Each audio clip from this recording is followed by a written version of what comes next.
At least 16 persons were killed following coordinated attacks by gunmen on Kaiwa, Gelawu, and Gebe villages in Shanga local government area of Kebbi State, triggering widespread panic and the displacement of residents. The attacks occurred without warning as the assailants stormed the communities, firing sporadically and forcing villagers to flee their homes in search of safety.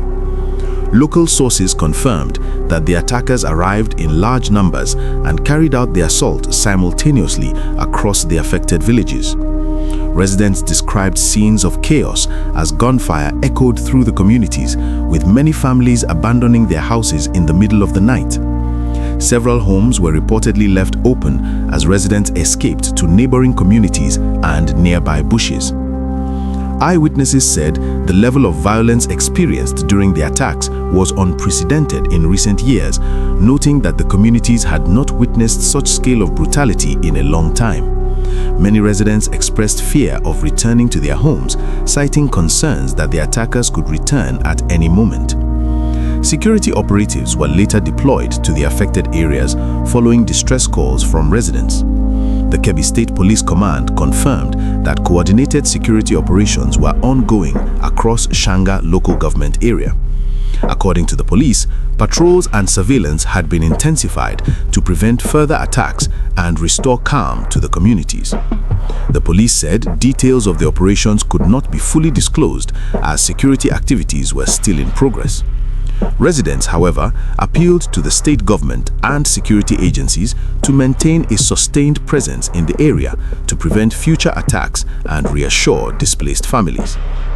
In a related development in Zamfara State, at least 16 women were abducted during an attack on Sabonlai village in the Wanke district of Gusau local government area.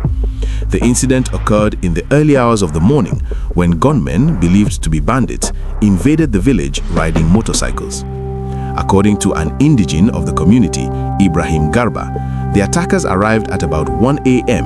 and moved from house to house abducting women. He said some of the victims resisted being taken into the forest, leading to the attackers opening fire on the villagers. As a result of the gunfire, 2 women were killed while several others sustained serious injuries.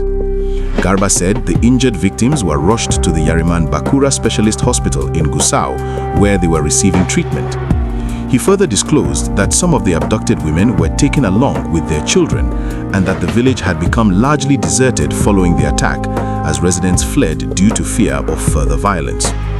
Garba also revealed that the same community had previously paid a ransom of Naira 8 million for the release of 7 women who were abducted by bandits only weeks earlier. He expressed concern that the repeated attacks had left residents traumatized and uncertain about their safety. As of the time of filing this report, the Zamfara State Police Command spokesman, DSP Yazid Abubakar, had not responded to calls seeking official comments on the incident. Meanwhile, in Kwara State, families of 5 road construction workers abducted on December 15, 2025, have revealed that the kidnappers are demanding a ransom of Naira 500 million for their release. The workers were kidnapped at a Kwara State government road construction site along the Sabaja Owo Onire Road in Isin local government area. The victims were identified as Ademola Afolabi, Abdullahi Lade, Emmanuel Owokudare Kayode, Fatai Akin, and their driver, Yusuf. According to family members, the abductors invaded the construction site at about 11:40 a.m. and forcibly took the workers away. Speaking to journalists in Ilori, the families, led by Dari Boyinbogun, said they had been contacted by the kidnappers who demanded the sum of Naira 500 million as ransom. Boyinbogun said the demand was overwhelming and said the families were helpless. He said the abducted workers were ordinary citizens contributing to the development of Kwara State through their work on public infrastructure projects.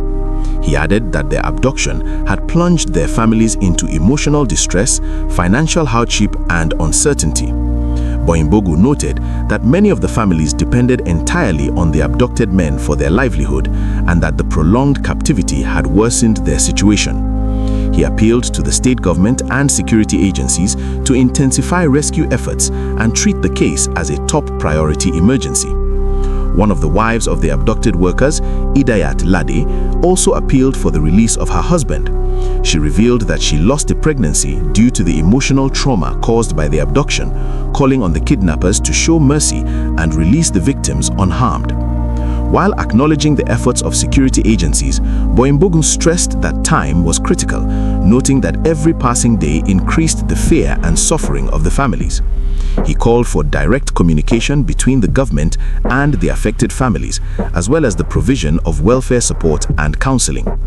Separately, Kwara State Governor Abdurrahman Abdurrazak has ordered the police to identify and arrest individuals responsible for attacking women protesters near the under-construction government house in Ilori. A viral video circulating on social media showed suspected hoodlums assaulting women who were protesting peacefully near the government house during the Christmas period. The incident sparked public outrage, with many condemning the use of violence against peaceful protesters. In a statement issued by his chief press secretary, Rafiu Ajakaye, the governor condemned the attack and described it as unacceptable.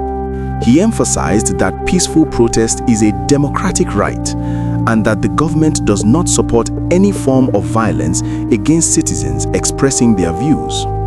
The governor directed the police to investigate the incident and prosecute those found culpable. He also reiterated his administration's commitment to improving security across the state, including the deployment of armed forest guards and increased patrols in vulnerable areas.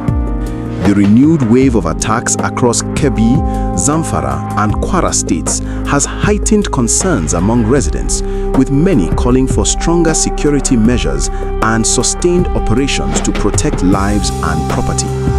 As security agencies continue their operations, displaced residents in the affected communities remain hopeful that calm will be restored and that those abducted will be rescued safely. Efforts to reach traditional leaders in some of the affected communities for comments were unsuccessful at the time of filing this report. Authorities have urged residents to remain vigilant and report any suspicious movements to security agencies as investigations and operations continue across the affected regions.